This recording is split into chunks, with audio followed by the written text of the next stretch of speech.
Les mots que nous utilisons au quotidien avec nos enfants pèsent plus qu'on ne l'imagine sur leur comportement. Nous échangeons avec eux avec un certain vocabulaire de façon totalement naturelle depuis bien longtemps sans se rendre compte que bon nombre de conflits pourraient être stoppés avec des mots différents. Ça va même encore plus loin. Nous déclenchons parfois des brouilles sans le vouloir avec des mots mal choisis. Tu es en train de me dire que tout est ma faute ? Mais non, en vrai, tout est la faute de tes parents parce que ce sont eux qui t'ont appris. Ah, cool!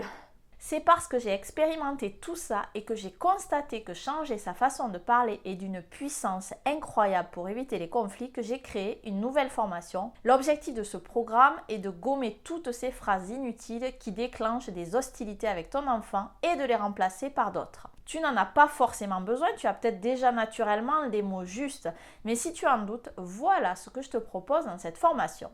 Le nom, voilà un mot que tu connais bien. Je vais te proposer de l'aborder complètement différemment pour éviter que ça parte en vrille.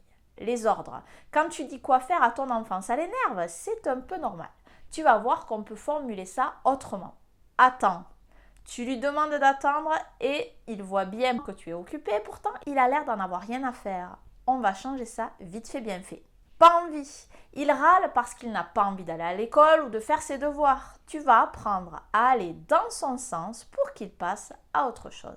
Compliments. Les compliments, ça fait du bien. Quand il fait une chose agréable, tu vas faire en sorte que ça continue. Il faut. Des devoirs ou des obligations, on en a tous. Ceux que tu imposes à ton enfant sont-ils tous importants pour toi ? Tu vas faire le tri. Le chantage. Le chantage, ça fonctionne, mais on ne se sent pas forcément bien en le faisant et tu vas voir qu'on peut facilement le transformer. Ce qu'il ne faut pas faire. Tu lui expliques ce qu'il ne faut pas faire et il le fait quand même. Normal. On va comprendre cette histoire de négation et surtout trouver des alternatives. Les étiquettes, on en a depuis qu'on est enfant et on en colle à longueur de journée au nôtre.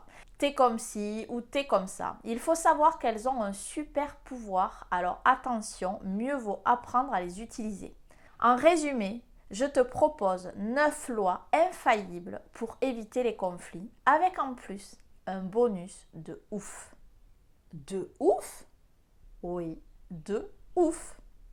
Tu trouveras toutes les infos sous la vidéo.